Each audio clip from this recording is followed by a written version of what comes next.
Et salut tout le monde, bienvenue dans cette LBAQ numéro 3, la boîte à questions, troisième épisode donc de cette série où on répond à vos questions, vous supporters du FC Metz, sur l'actualité du FC Metz.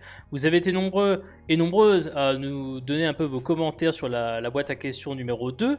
On a eu de très très bons retours dessus et donc nous repartons sur cette semaine avec une nouvelle boîte à questions, avec des questions qui viennent à la fois des réseaux sociaux, Twitter, Facebook, Instagram, mais aussi notamment de la chaîne YouTube. Vous êtes beaucoup à nous poser vos questions. On a fait une sélection de 5 questions que l'on trouve pertinentes. La prochaine boîte à questions, pour information, sortira pas la semaine prochaine.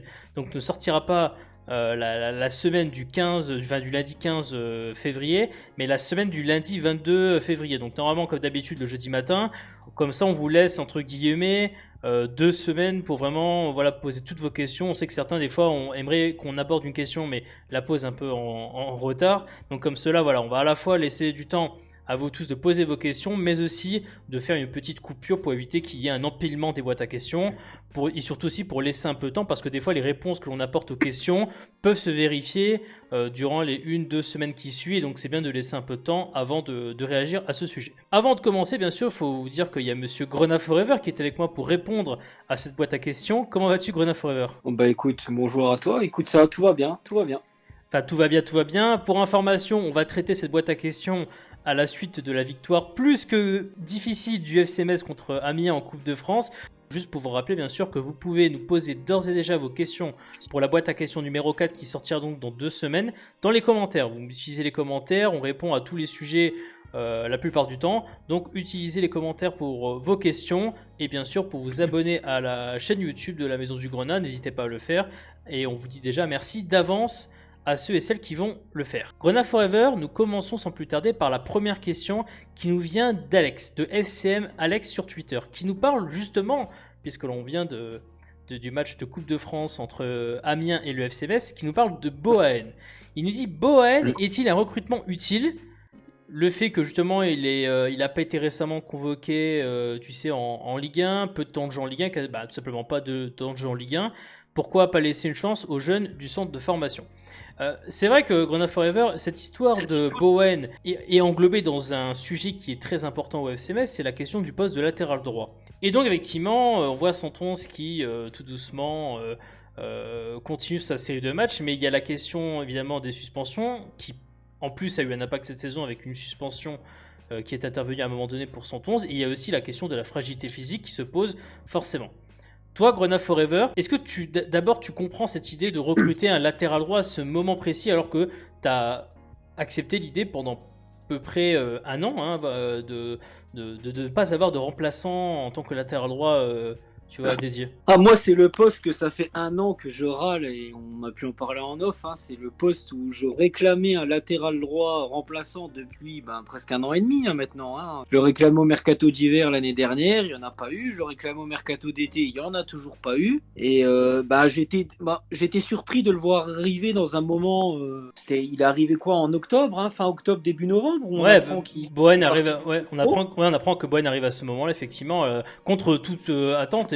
Parce qu'on avait, il n'y avait même pas de rumeur, on savait pas que forcément Metz avait mis à l'essai quelqu'un, un jeune comme lui. Donc j'étais content entre guillemets parce que dans ma tête je me disais ça va permettre sur certains matchs entre guillemets de coupe ou dans une succession de matchs de 3 jours, de faire souffler un Fabien Santonze. C'était l'idéal. Ouais, mais Grenat Forever, à l'heure actuelle où on fait un peu...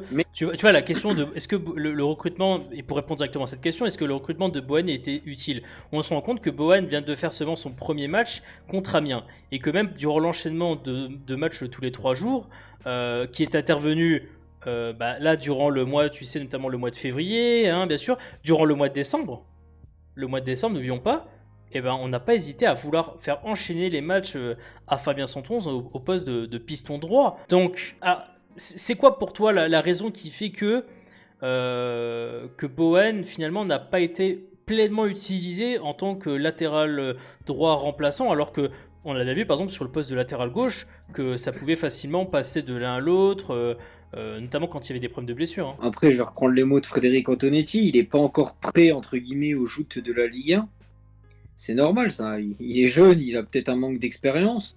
Puis il considère que Fabien Santonze, il a entre guillemets les cannes physiques pour pouvoir enchaîner tous les 3 jours. Pour l'instant, ça lui a donné raison parce que bon, bah, il se blesse jamais. Il a été un seul match suspendu. Mais bon, du coup, on a vu malheureusement sur le match qu'il a joué que bah, son manque de rythme sautait aux yeux. Et puis, forcément, le lancer comme ça, un peu comme un cheveu sur la soupe, c'est un peu comme avoir lancé Sarr à son mauvais poste. C'était pas foncièrement l'aider en fait à ce moment-là de la saison. Ouais, et puis surtout que t'as un peu le sentiment pour l'instant, et on espère qu'on se trompera bien sûr, que Bowen a été recruté parce qu'ils se sont dit qu'il fallait avoir un latéral droit, et pas forcément avec une attente que le gars puisse, tu vois, remplacer Santonze, notamment sur les enchaînements de matchs, tu vois. C'était ça un peu l'idée que l'on a aujourd'hui, avec en plus, et là on l'a vu notamment sur le match de Coupe de France, une convocation d'un U17, tu sais, au groupe pour la Coupe de France de Michael Brancis, je sais pas comment on dit, je suis désolé pour la prononciation, mais qui fait que automatiquement tu te poses effectivement la question légitimement de te dire est-ce que c'est un recrutement parce qu'ils veulent voir long terme avec lui et dans ce cas-là pas d'objectif cette saison, ou est-ce qu'ils ont fait un recrutement pour faire un recrutement, sachant que, alors je veux pas évidemment commencer à tirer sur la comète, hein, mais bon, Bowen qui est ghanéen, je me dis que, comme par hasard, avec les rumeurs, enfin pas les rumeurs, mais le fait que John Boy est libre cet été à la fin de son contrat, je me demande si ça n'a pas un lien, tu vois. Genre si Bowen n'est pas intégré parce qu'il y a peut-être une idée derrière tu vois, d'arrondir les angles par rapport à une prolongation éventuelle de John Boy. Ça peut tirer sur la comète, mais vu que le gars qui s'occupe de Bowen est le même qui s'occupe de John Boy, je pose le sujet là, hein, c'est tout. Hein. Mais bon, voilà. Sachant que, je tiens à préciser, c'est que Bowen, il est sous contrat jusqu'à la fin de la saison. Voilà, donc... Pour l'instant, il a été signé pour une perspective de cette saison, pas pour les perspectives de l'année d'après ou encore l'année d'après, tu vois. Donc, je suis très méfiant à ce sujet-là, bien sûr. Question suivante d'Anthony Joly sur Facebook, qui nous demande, par rapport au problème notamment des droits TV que l'on a vu, est-ce que une place, alors Anthony Joly part de la 6ème place, mais je vais arrondir en disant le top 10, est-ce que un top 10 permettrait au FC Metz de ne pas être obligé de vendre cet été, voilà, malgré le problème de ces droits TV que l'on a annoncé, tout ça. Alors c'est vrai qu'il y a un sujet qui est un petit peu complexe sur l'aspect argent, hein, sur les finances notamment du club et de tous les clubs de Ligue 1 d'ailleurs, et surtout impacté par le Covid, mais aussi par le problème des droits TV. C'est en ça que j'aimerais aussi un peu associer la question de Golden Boy sur Twitter qui nous demande un peu comment vont les finances du club. Aujourd'hui, Grenade Forever, on est d'accord que l'incertitude est le mot parfait pour résumer la situation financière des clubs de Ligue 1, mais aussi du FC Metz. Hein. Quand tu sais surtout que le contrat droit TV pour cette saison a été divisé par 2 par rapport à ce qu'il était prévu. On est passé de plus d'1 milliard d'euros à entre 500 et 600 et quelques millions d'euros, je crois. C'est ça, dans les eaux-là. Dans les eaux-là. Le fait que, au niveau sanitaire, le problème est tel que le retour dans les stades, on ne sait toujours pas quand il y aura ce retour-là. Ça fait que, quand les clubs vont devoir plancher sur leur budget prévisionnel pour la saison prochaine. Donc déjà, comme vous savez, quand vous bossez sur votre budget prévisionnel, ils vont déjà bientôt commencer à travailler là-dessus. Hein. C'est même déjà un peu dans les tablettes, mais c'est vrai que vous attendez forcément déjà de savoir si vous restez en Ligue 1 ou pas l'année prochaine. Donc à la fin de la saison pour l'année prochaine, parce que forcément les droits TV ne sont plus les mêmes. Mais là, cette année, il y a encore un problème supplémentaire, c'est qu'on ne sait pas aujourd'hui qui sera le diffuseur pour la saison prochaine et pour combien d'argent. Les clubs ne savent pas. Jusqu'à ce qu'il y ait le nouvel appel d'offres pour, je présume, les 4 années suivantes qui devraient arriver incessamment sous peu, les clubs aujourd'hui ne peuvent pas prévoir combien ils risquent de gagner ou de prévoir une fourchette de revenus en fonction de leur place pour l'année prochaine. Donc, ça, plus le fait qu'ils ne savent pas quand est-ce que le public va pouvoir revenir dans le stade, et comme vous savez que la billetterie est aussi une part de revenus non négligeable, mais pas la plus importante, je dirais, Grenade Faveur, que la seule certitude que pourrait avoir Metz, c'est de budgéter la vente de joueurs, en fait. Au moins, oui, comme on le disait dans un podcast précédent, au moins peut-être un joueur majeur budgété, un peu comme on a fait pour Diallo en été, budgéter le départ d'au moins un cadre. à une somme voilà, qui pourrait nous permettre, entre guillemets, de combler peut-être le petit déficit qu'on va avoir à cause de toutes les raisons que tu nous as citées précédemment. Après, il peut y avoir d'autres choses qui peuvent se passer aussi, hein, faire comme à Lens ou à Reims, baisser les salaires. Ça, j'en sais rien. Il y a un article dans le Républicain Lorrain, si vous l'avez, qui est intéressant à ce sujet ce matin, où pour l'instant, le club n'a pas discuté de ça avec les joueurs. Donc je sais pas, ça aussi c'est une possibilité pour essayer peut-être de gagner un peu sur ça. Je sais pas. Parce que c'est vrai que donc Metz, imaginons, et encore une fois c'est de la fiction parce que je l'ai déjà dit plusieurs fois que pour moi ça n'est absolument pas fait que Metz termine dans le top 10. Hein. Je vous rappelle que nous sommes qu'à 3 points de la 11e place et qu'il reste 14 matchs.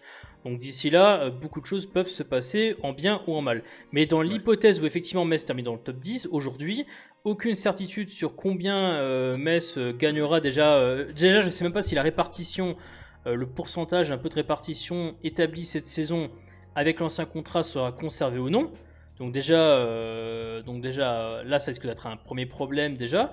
Et en plus, ils ne savent pas combien ils vont gagner l'année prochaine. Ce que je veux dire par là, c'est que je pense qu'effectivement, la seule certitude qu'ils ont, c'est de vendre et que peu importe le classement en fin de saison, top 10 ou pas top 10, Metz sera obligé pour moi de vendre effectivement, comme tu dis, au moins un, peut-être voire deux éléments importants de l'effectif pour essayer de limiter la casse.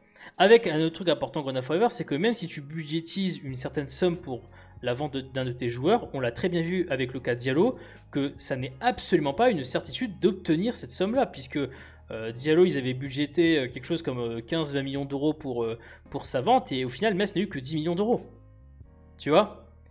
Donc, et ça a été très bien dit qu'ils avaient budgété beaucoup plus que 10 millions d'euros pour Diallo et qu'ils ont eu que 10 millions d'euros et que c'était pas ce qu'ils avaient budgété.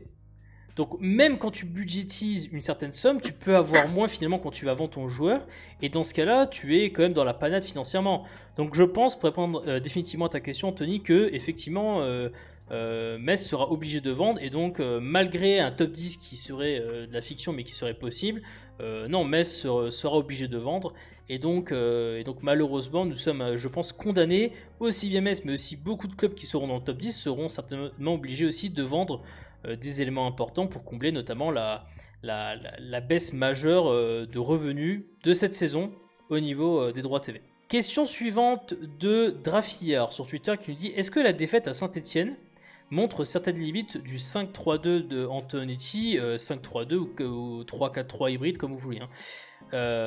Donc cette question-là, Grenoble Forever fait référence bien sûr à cette défaite 1-0 du côté de Saint-Etienne pour nos Messins, qui nous a énervé parce que le contenu était un peu exécrable, notamment offensivement. Je rappelle que Metz a tiré 9 ou 10 fois au but pour 0 tir cadré et qu'effectivement c'était problématique et qu'en plus tu encaisses un but sur un coup de pied arrêté et donc forcément que la question se pose, est-ce qu'à un moment donné cet accident, cette défaite n'est qu'un accident et donc ne remet pas en cause l'édifice établi notamment depuis on le dit, depuis notamment ce match contre Montpellier lors de la phase aller, ou au contraire est-ce que la défaite contre Saint-Etienne, le match nul contre Montpellier sont un peu des signes que ça commence à s'effriter un peu. Toi, c'est quoi ton avis sur le sujet Grenoble Forever ?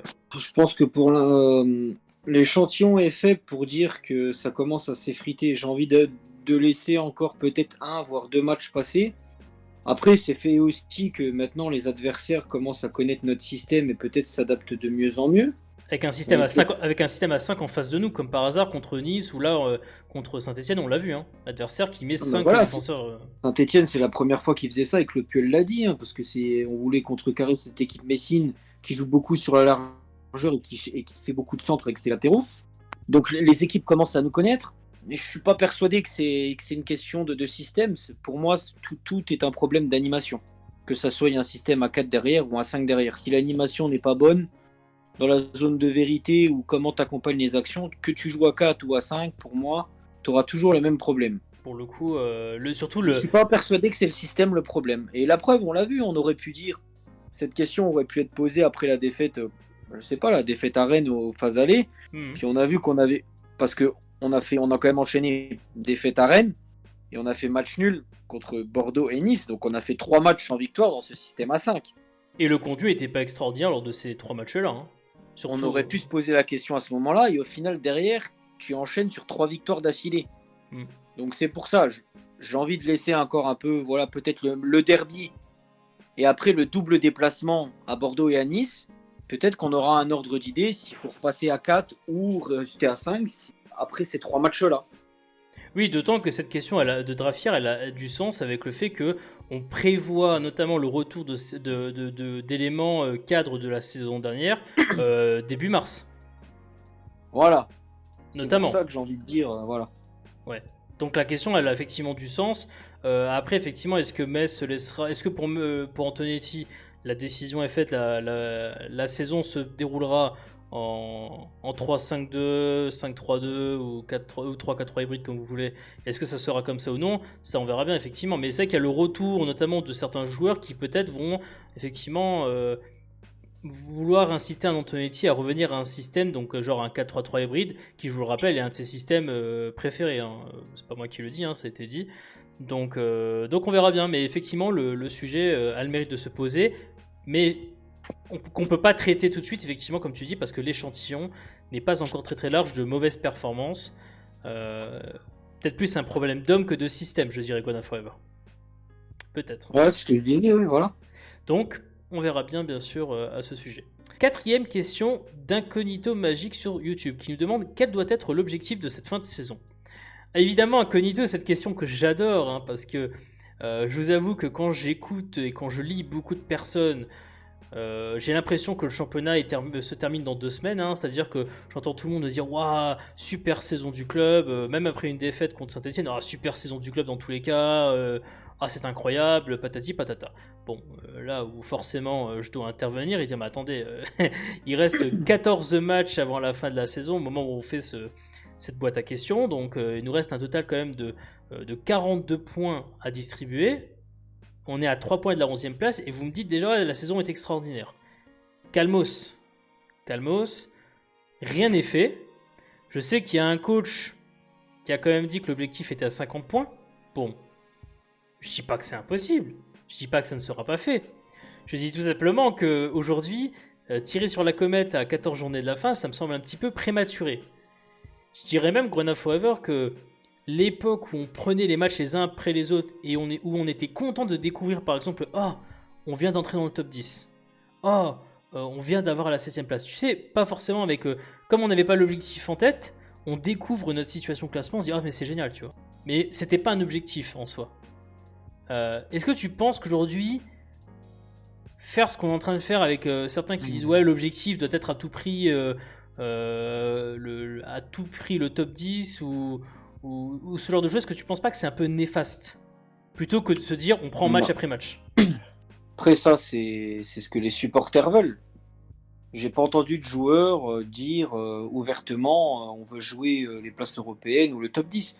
Il y a juste eu le fait que Frédéric Antonetti a dit qu'il voulait 50 points, ce qui n'est pas non plus, ce qui ne me choque pas non plus. Au moment où il le dit, le FC Metz a 35 points, il en restait 45 à prendre avant Saint-Etienne, donc prendre 15 points sur 45, c'est même pas un rythme, c'est limite un rythme de relégable, donc je n'ai pas trouvé choquant de dire ça. Mais comme l'a dit Dylan Brown dans sa live Twitch, pour ceux qui l'ont suivi, pour eux, ils veulent se maintenir le plus rapidement possible, mais ils prennent les matchs les uns après les autres, et adviendra ce qui adviendra. Ouais, donc ça, c'est le discours du joueur de l'effectif pro, c'est pas le discours d'un supporter comme toi ou moi on peut avoir. Hein, Ouais, parce que toi, je pense que les joueurs... Vas-y. Je pense que les joueurs ont les pieds sur terre pour ne pas trop s'enflammer, même si la défaite à Saint-Etienne peut laisser peut-être penser le contraire, hein, je sais pas, mais pour moi, il y a un coach qui est là pour les remettre, voilà. Ils vont prendre les matchs les uns après les autres et on verra bien où ça nous mène. Si ça doit nous mener dans le top 10, ça nous mènera dans le top 10. Si on doit avoir un peu plus de difficultés et avoir un maintien et finir peut-être 11e ou 12e, on finira 11e ou 12e. Ouais, je suis d'accord avec toi, c'est qu'il y a, je pense, un décalage de façon de voir les choses entre les joueurs et nous les supporters. Même si au sein des supporters tout le monde n'a pas le même avis, la preuve, hein, moi j'ai un avis où je dis que penser à un moment donné avoir l'optique comme on l'a vu pour le match de Saint-Etienne où certains ont dit oh là là mais il y a un match nul entre Rennes et Lens, c'est super pour la 5ème place. Je vous avoue que moi, ça m'a fait un peu rire. Je me suis dit, bon, les gars.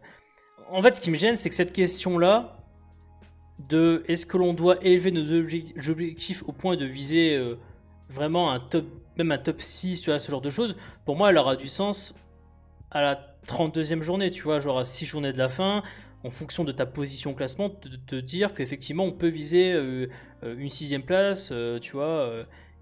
Qui serait potentiellement même européenne, on l'a dit, si jamais le vainqueur de Coupe de France est déjà qualifié pour une Coupe d'Europe. Ce que je veux dire, c'est que c'est trop tôt en fait pour modifier l'objectif initial, à mon sens, qui est le maintien, et qui est de prendre des matchs les uns après les autres. Voilà. Donc pour moi, Cognito, c'est trop tôt. Repose ta question à la 32e journée. Et je pense que notre réponse sera différente en fonction en fait de la situation de Metz à ce moment-là. Mais c'est important comme de rappeler la situation actuelle du club, bien sûr. Dernière question de Misultin57 sur YouTube qui nous demande, avec un possible retour de Pajot Endoram, un Maïga indéboulonnable et un Sarr qui monte est-ce que Angban et Djipembe doivent quitter le club? Alors, je pense, Misultin, que ta question, elle est un peu trop directe. Je vois où tu veux en venir, mais je pense qu'elle est un peu trop directe. Tu parles évidemment de la situation à l'avenir. Alors, l'avenir étant, on va dire, les débuts mars, ou en tout cas le mois de mars, en espérant qu'il y ait le retour de Pajot Endoram durant cette période-là, ce qui normalement est prévu. Attention, c'est prévu, hein, tout peut se passer. Effectivement, la situation d'un Angban, d'un Djipembe est un petit peu, je dirais, compliquée en termes de perspective de temps de jeu.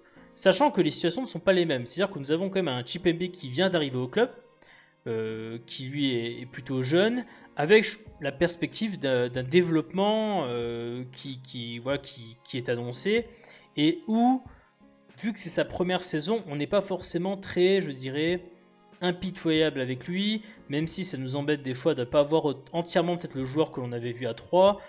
On va dire qu'il a encore une marge d'erreur ou une marge d'apprentissage un peu élevée parce qu'il vient d'arriver au club. Mais évidemment, il y a le deuxième joueur que tu as cité, Misultin, Monsieur Victorien Angban, qui, si vous sortez ou si vous avez vu le mercredi 10 février ce match contre Amiens, vous a certainement énervé, hein, une fois de plus, certains diront.